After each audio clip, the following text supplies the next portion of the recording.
Hello, welcome to my place. I'm Pastor Corey, and we're going through a study of Hebrews chapter 10. And today we're going to look at verses 26 to 35. Let's read it.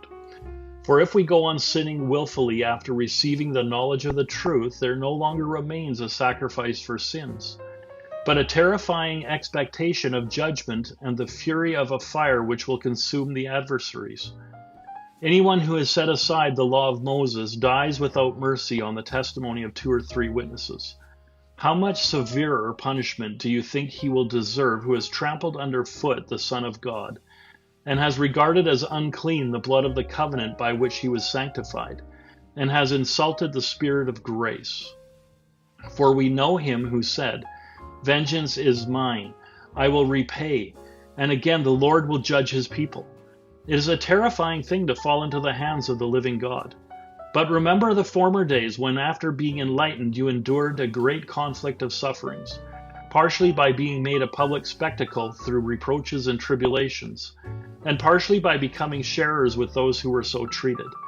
For you showed sympathy to the prisoners and accepted joyfully the seizure of your property, knowing that you have for yourselves a better possession and a lasting one. Therefore, do not throw away your confidence, which has a great reward.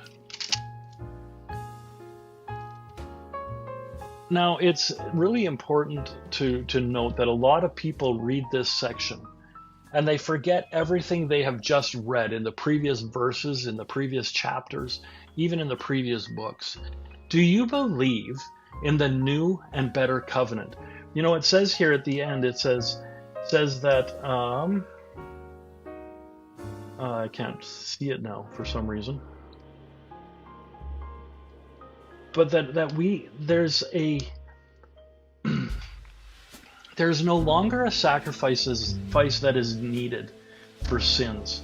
And it says that a couple of times. It says it in verse 18 before. It says, now there is forgiveness of these things, and there is no longer any offering for sin. But then here in verse 26, it says, if we go on sinning willfully after receiving the knowledge of the truth, there no longer remains a sacrifice for sins. We need to remember that we have a forgiveness. I already asked the question, but I'm going to ask it again. Do you really believe in the new and better covenant?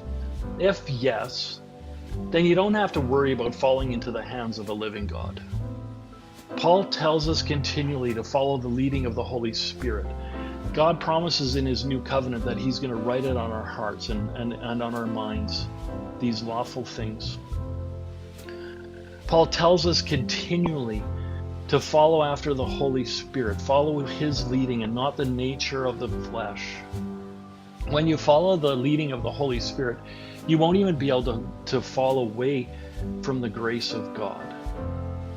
In this section, the important words to focus on are from the second part of verse 34 through 35. And it says this, knowing that you have for yourselves a better possession and a lasting one. Therefore, do not throw away your confidence, which has a great reward. When you read Hebrews 10, verses 26 to 34, don't all of a sudden say, oh no, I have sinned and therefore I am no longer qualified and I have fallen into the hands of the living God. No. I can't emphasize the no enough. Hebrews 10:35.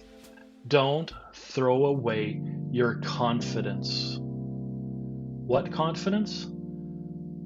The confidence that we spoke about last week, spoken about in Hebrews 10:19 to 25.